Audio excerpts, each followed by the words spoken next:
দ্বাদশ খেলোয়াড়ের ভূমিকায় কৌশিকের উত্তরীয়তে মুখ্যমন্ত্রীর ক্লান্তির অবশেষ। মুখ্যমন্ত্রীর ঘামে ভেজা সাদা রুমাল সামলাচ্ছেন কৌশিক।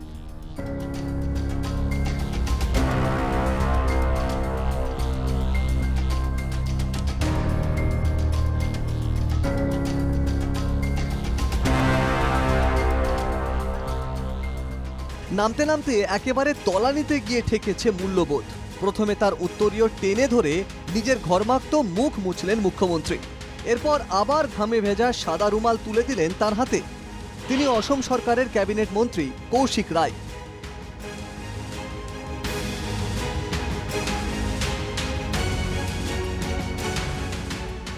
মুখ্যমন্ত্রীর ব্যক্তিগত সচিব বা নিরাপত্তারক্ষী বা অন্য কোনো দায়িত্বে নন, তিনি যে ক্যাবিনেট মন্ত্রী এটা বেমালুম ভুলে গেলেন কৌশিক। আর যাই হোক, মুখ্যমন্ত্রীর ঘামে ভেজা রুমাল সামলানোর দায়িত্ব যে তার নয় এটা মনেই রাখতে পারলেন না বরাকের অন্যতম প্রভাবশালী মন্ত্রী।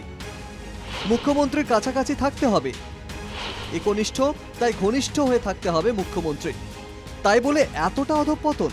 ঘামে ভেজা রুমাল তুলে দেবেন মুখ্যমন্ত্রী আর সেটা সামলাতে হবে তাকে।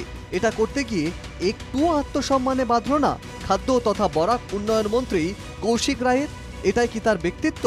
মন্ত্রীর এই আচরণে ক্ষুব্ধ তার সমর্থকেরাও।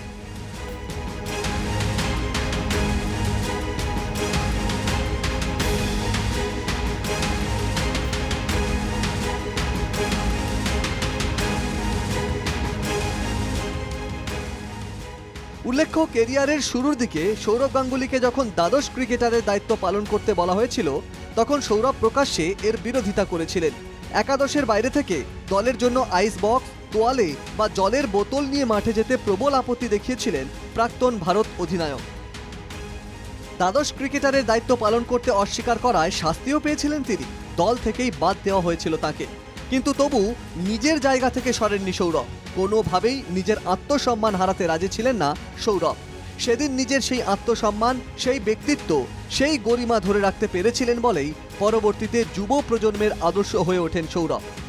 দ্বাদশ ক্রিকেটার থেকে হয়ে ওঠেন সবার দাদা। সৌরভের সঙ্গে কৌশিকের তুলনা হয় না কোনোভাবেই, কিন্তু এরপরও প্রসঙ্গটা আসে এই জন্যই যে সেবার আইস বক্স, জলের বোতল নিয়ে মাঠে যেতে পারবেন না বলে প্রকাশ্যে বিরোধিতা করে নিজের ব্যক্তিত্ব, আত্মমর্যাদার কথা তুলে ধরেছিলেন সৌরভ। এজন্য শাস্তি পেতে পারেন, দলে জায়গা হারাতে পারেন এমন আশঙ্কা থাকা সত্ত্বেও সেবার প্রতিবাদ করেছিলেন সৌরভ। মন্ত্রিত্ব বা অন্যান্য সুযোগ সুবিধা নিচ্ছেন বা পাচ্ছেন বলে প্রকাশ্যে মুখ্যমন্ত্রীর ঘামে ভেজা রুমাল তুলে নেবেন একজন ক্যাবিনেট মন্ত্রী?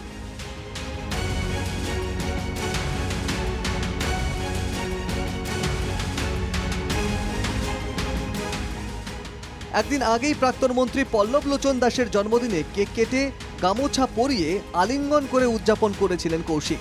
সেই ছবিগুলোও নিজের ফেসবুক পেজে পোস্ট করেন মন্ত্রী নিজেই। এটাই তো হওয়া উচিত, এভাবেই তো হওয়া উচিত। ক্যাবিনেট মন্ত্রীর এই তো মর্যাদা। শেষ পর্যন্ত সম্বিত ফিরে পান কৌশিক। অত্যন্ত লজ্জাজনক কিছু ঘটে গেছে, হঠাৎই মনে পড়ে যায় তার।